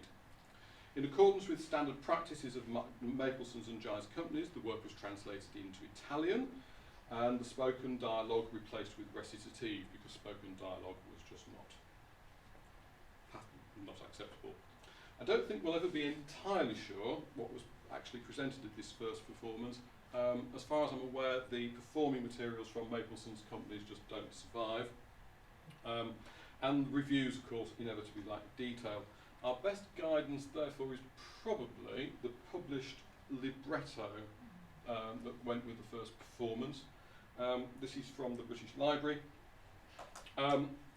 This obviously title page, we got the right cast on the right hand side from the first performance, and then what you get is a parallel Italian and English translation. Not a sign of French, obviously. At some point I could go through this and try and match it back to the vocal score and see precisely how it works. But even this was published independently of the Opera House, so we can't be totally sure that this is what actually happened on the stage. But it hopefully would be a reasonable guide. I think we'll also only have very limited information on how Carmen looked or sounded. There aren't much in the way of photographic records. I'm no expert on this. Here are the stock 2 sort of studio photographs of Minnie Hawke and Italo Campanini. The V&A dates these to 1878.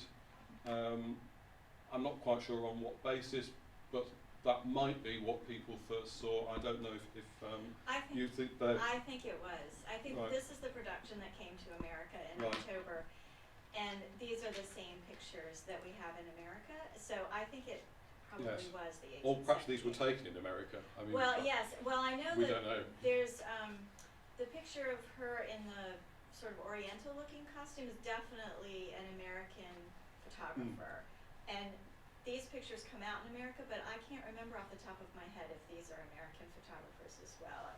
A lot of these are online in various, like the New York Public Library kind of stuff, and they'll tell you who the photographer is. The Eastman House has a lot of these, so we probably could figure it Yeah. out if we got online. But, you Yes. know, yeah. Yeah, well, at least we can say that this is probably what a London audience saw fairly well. Now, critical reaction to this production was really overwhelmingly positive, and for a London press this was quite unusual. I've only found one really negative review, and this was somebody who really didn't like the opera, principally on the moral grounds, and really didn't like Minnie Hawke's representation of Carmen, and was somewhat ambivalent about the music as well. I'm going to pass over that one and just think about some nice positive reviews instead.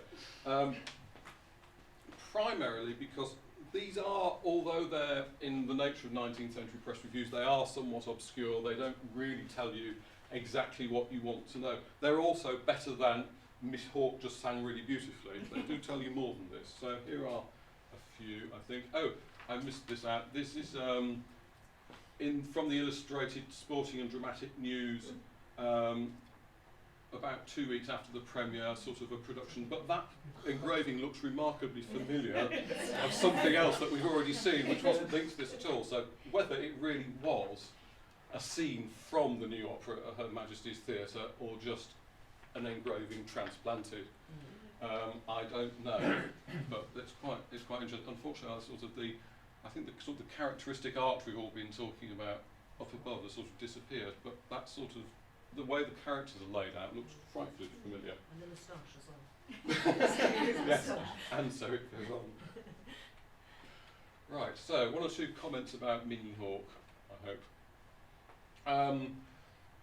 Oops. Right, that's better. Her representation of the character is one of the most remarkable things seen upon the stage within the present decade. It's perhaps almost the first operatic character with any marked or a special individuality, and no one but an actress of particular genius could have created or sustained the part in the musical world.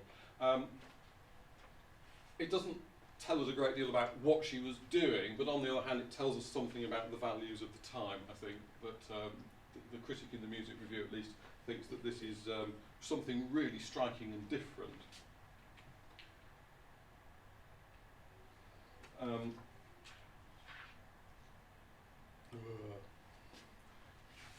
don't know where that came from. That's completely wrong edits. That's the problem when you sort of cut and paste from PDFs. What I was going to read you from the Academy was this, because I typed it as well. The character needs boldness, impetuosity and freedom from the ordinary graces and conventionalities of stage heroines. Thus, Mademoiselle Hawke, who has frequently suffered rebuke for the over-exuberance of her manner, has here a chance for giving rein to her natural instincts without much risk of incurring a charge of exaggeration. Indeed, to imagine any variance in treating such a character seems difficult, if not impossible. So again, saying that the way that Minnie Hawke is presenting this is quite distinct from the way that London critics and audiences perceived operatic heroines at this time, but it's right for this particular work.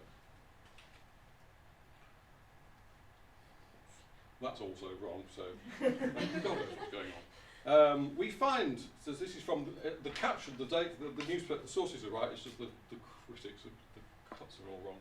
Heavens, that's even not about an opera. If you want to find out about the criminal code of Charles II, go ahead. Anyway, we find Miss Minnie Hawke the very incarnation of the heroine of both poet and musician. Her personation of the fitful, eccentric, ever-animated gypsy is near perfection. Those only who have read the novel can thoroughly comprehend the absolute truth of her assumption, which is in fact a veritable creation. I'm almost worrying about pressing the button now, because I'm not quite sure what's going to get. Now this is right. The pert flippancy, coquettish levity and heartless frivolity of the part were admirably suggested while still preserving a certain external grace and refinement of manner, which is quite interesting. And again, it's back to this, I don't know if it's a particularly London thing, but about, or British thing, about leading sopranos in particular having to maintain this sort of air of serenity and feminine perfection, which obviously doesn't fit particularly well with the character, and so it's a sort of continual negotiation that singers were having to work at this time. And one more.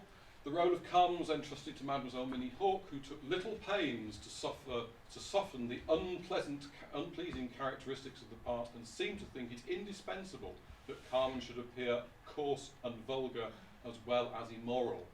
This view of the character may be defended, but we shall hope to see the part played in England with equal piquancy coupled with greater refinement. A bit more a slap there. But as you see, it sort of needs teasing out a bit further as to what the critics were expecting. I think I did put just one more in. Yeah. Here, as throughout the opera, Mademoiselle Hawke was admirable, both as a vocalist and an actress. The part is a difficult one to realise dramatically, and the lady named succeeded thoroughly in delineating its coquettish vanity and heartless levity, while yet steering clear of any approach to undue flippancy or coarseness. So there's some disagreement here as well about how she's doing. There are an awful lot more reviews to analyse. There are at least 30, I think, of this first performance, because the London press and the musical press in Britain by this time was positively voluminous. And fortunately for me, it is all available online and it is searchable. Hooray! It's clear that a substantial part of the fascination the critical establishment found in Carmen was because of Minnie Hawke's representation of that title role. It really did create the greatest freestyle since Marietta Piccolomini had played Violetta in the London premiere of Traviata in 1856. And indeed, I've found at least 2 reviews that make a parallel with that performance. Interestingly, they're quite a lot more less worried about the moral side. I need to go back to Roberta Marvin's writing about Traviata, but that really was a scandal in the middle of the 1850s, and there were quite a few people that wanted the opera banned outright because of Violetta's character. By the late 1870s, this seems to be much less of a problem in terms of who Carmen is, and it's perhaps a reminder that we possibly think of Victorian, we refer to Victorian values as though they're some monolithic construct from 1837 to 1901, and they're obviously not, they change over time. Now, in the autumn of the same season, by which time Mapleson and Minnie Hawke had gone over to the States, and were touring over there, Her Majesty's repeated the opera, this time with Zelia Trebelli in the title role. Trebelli's performance was also praised, but the critics were much more split as to whether they preferred her interpretation or that of Minnie Hawke. And the Era remarked that repeated performances have only served to strengthen the favourable impression made by this favourable, splendid and truly original work. But of Trebelli, the reviewer wrote in complimentary terms, stating that the music suited her voice better. She was more of a contralto, Minnie Hawke was higher, and therefore thought that Trebelli was doing a better vocal job, but, quote, she did not so completely realise the conception of the capricious gypsy girl as did Mademoiselle Hawke. And the Academy, on the other hand, made this into a positive. As might have been, quote, as might have been anticipated, her conception of the character differs considerably from that of Mademoiselle Hawke. Madame Trebelli is, before anything else, an artist, and with her the coarser features of the gypsy are gently toned down. The picture is less vivid and therefore less repulsive, and in a musical sense the impersonation is a distinct improvement on its predecessor. So again, we're back to this sort of dilemma of how to represent Carmen, to what extent you go down this more vivid way of doing it. I think that I've got all those completely wrong, so I'm just going to pretend that they're not there. Here's a picture of Zelia Trebelli, and that costume now looks very, very, after learning things today, that costume looks familiar.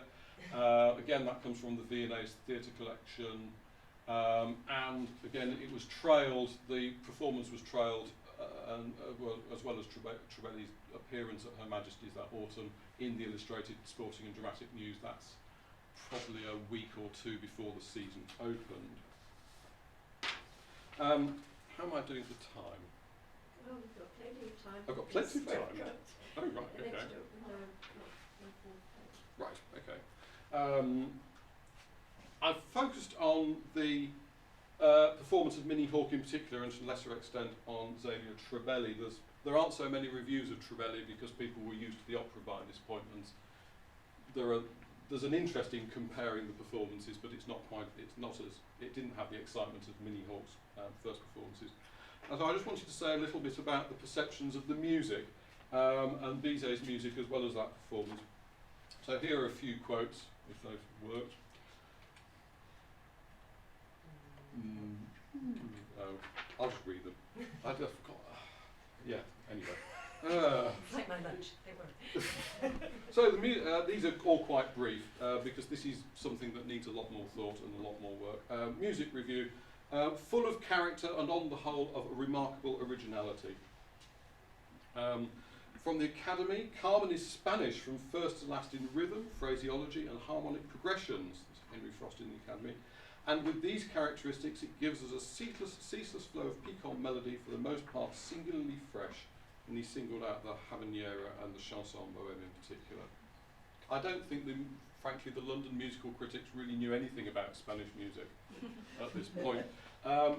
Probably unsurprisingly, it wasn't something that was really well known in London, although I'd be really happy to be corrected about that. But I suspect they're sort of flanneling, essentially, more than anything else.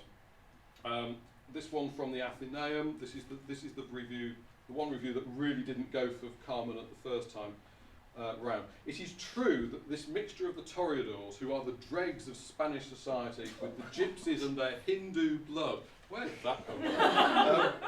And also with the Magyars and Magyars, is not calculated to prove that the French author possessed ethnological knowledge of Spain, but the fancy of the musician in working up the themes of the bolero, the fandango, the seguidilla, the manchegas, the zarabanda, etc., has been very ingenious.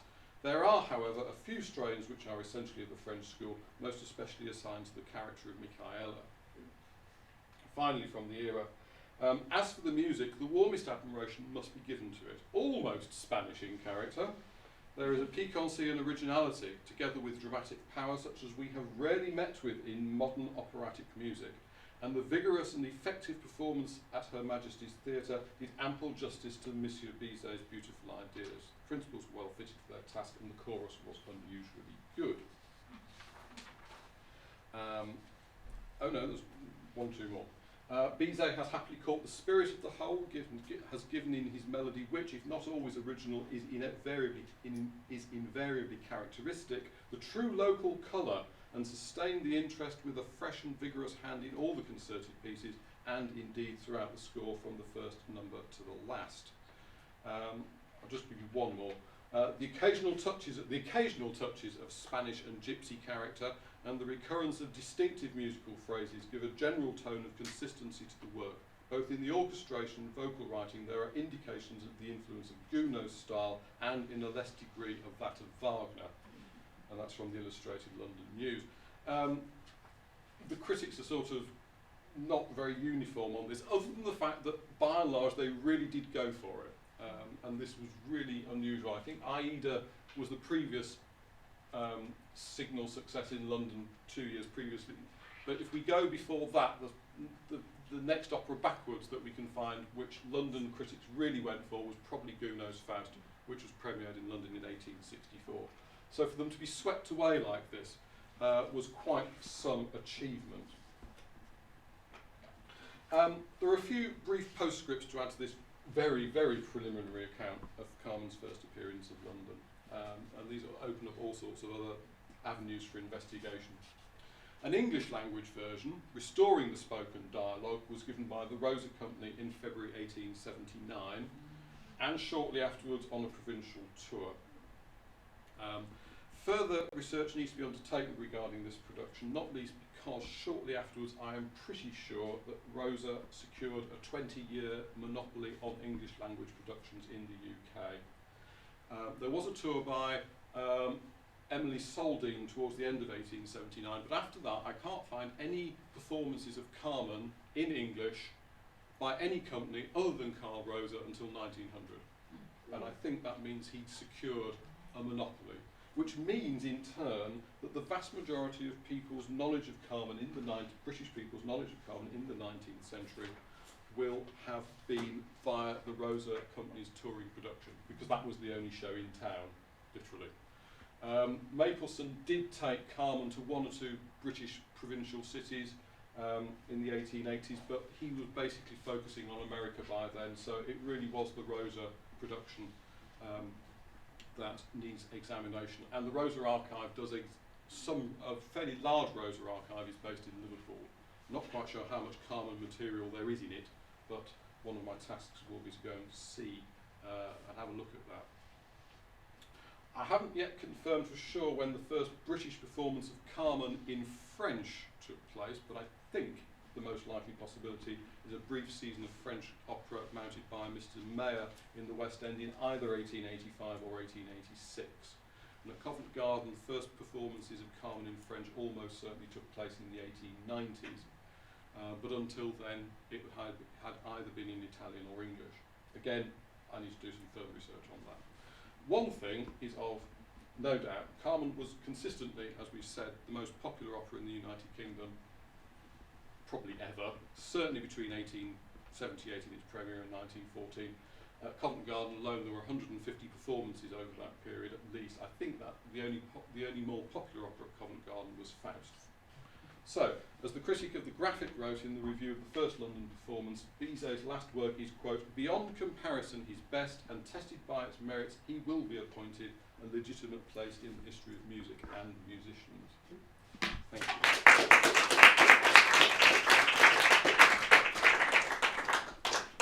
I have a feeling there might be another picture somewhere, but it's probably no, there wasn't. I was saying it was probably a holiday snap. Thank you so much, Paul. For someone who's always trying to show that the Empire influence on Australia wasn't as strong as we think it was, I'm afraid you've confirmed it. Extremely strong, and there'll be a lot of similarities in my paper. Sorry. No. But do we have any questions? Well, I did talk or emailed with the guy who runs that Carl Rosa, and he said there's not much Carmen in there, but he didn't tell me in the Carl Rosa. But he didn't tell me I mean, that was all he said. I asked him what might be there, and he said there wasn't much Carmen there. So I don't know exactly what that means, but that's what he said. I don't think there's. Most of the Rosa archive is orchestral parts.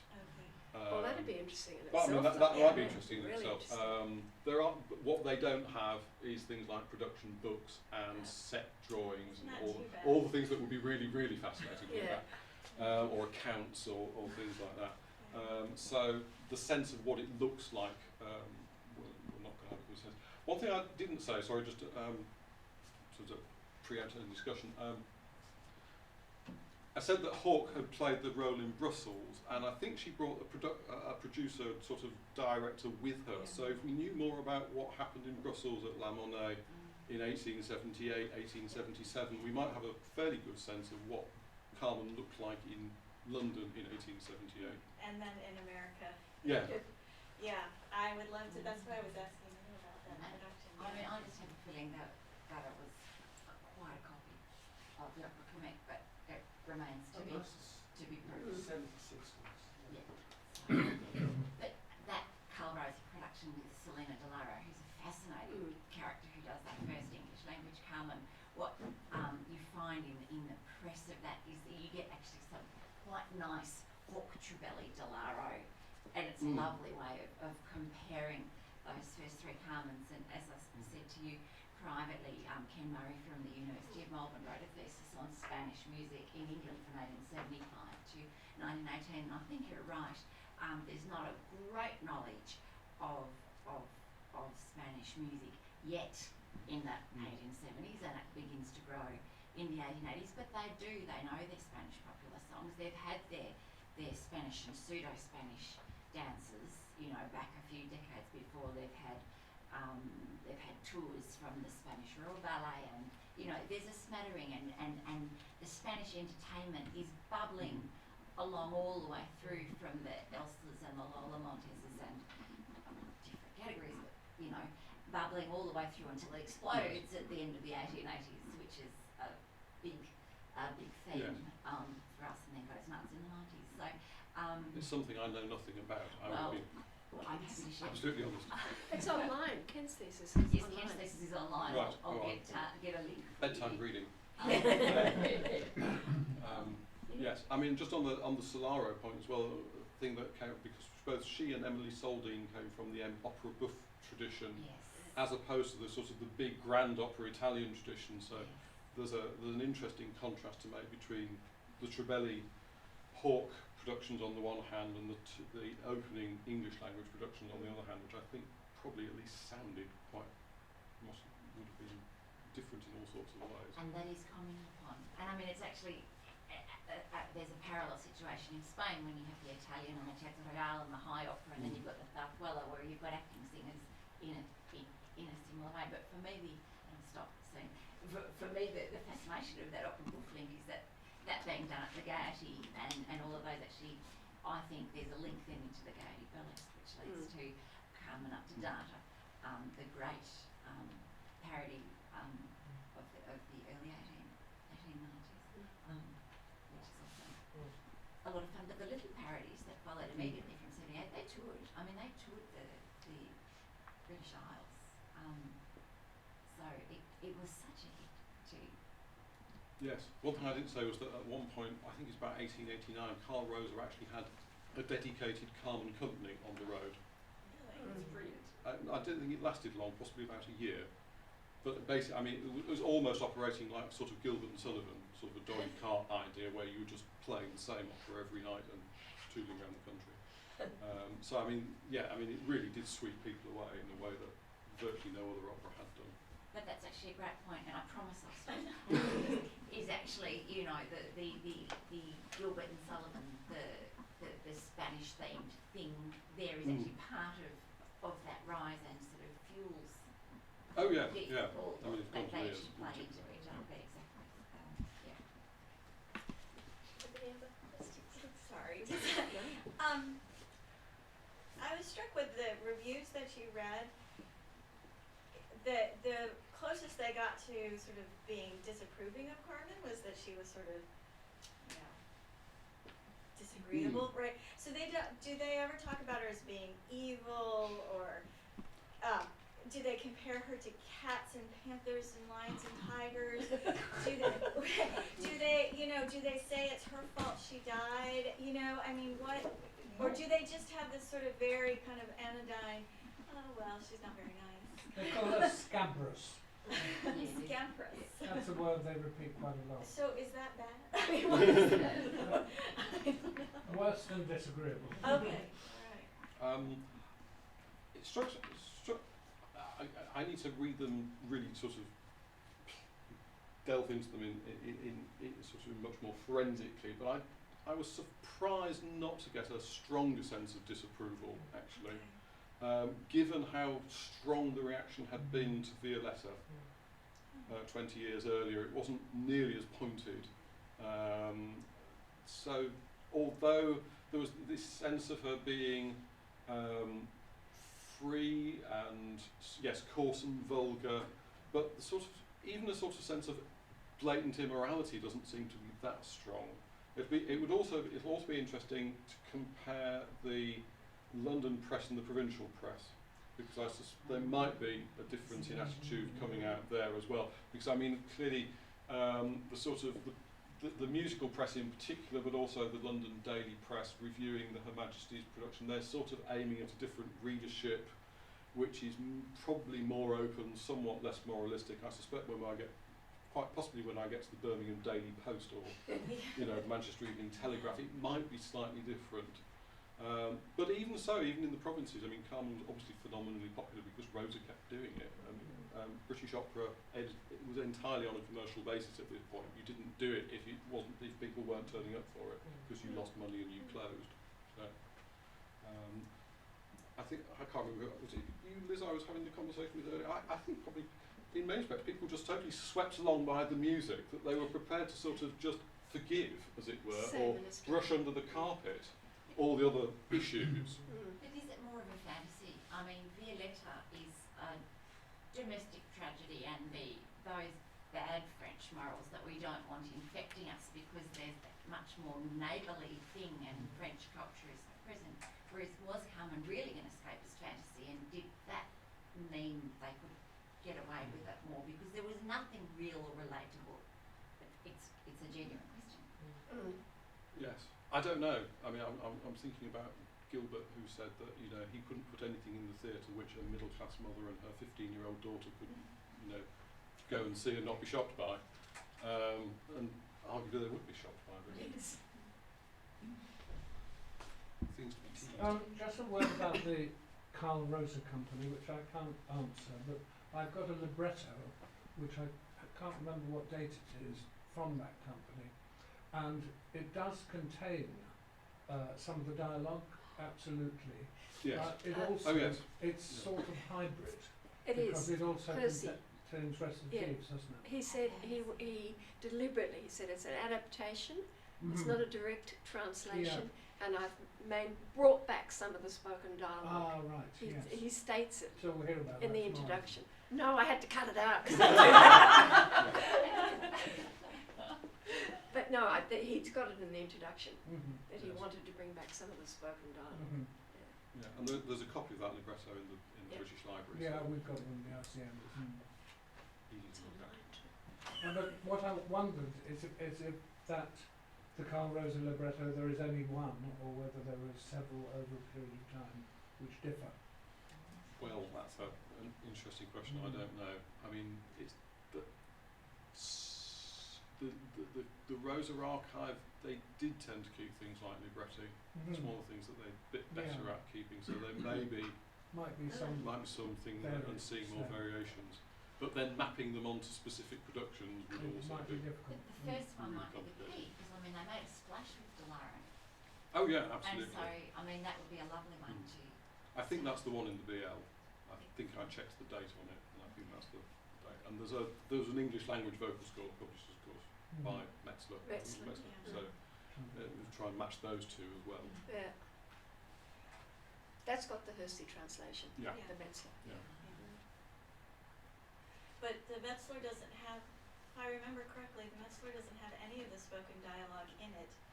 And that's interesting. yeah, and when No, it Emma didn't. Abbott used the Metzler score, she had a prompt book that had the Ditson English, the translation that the Ditson score uses, which is an American company. That was the score in her prompt. That's what her prompt book was that.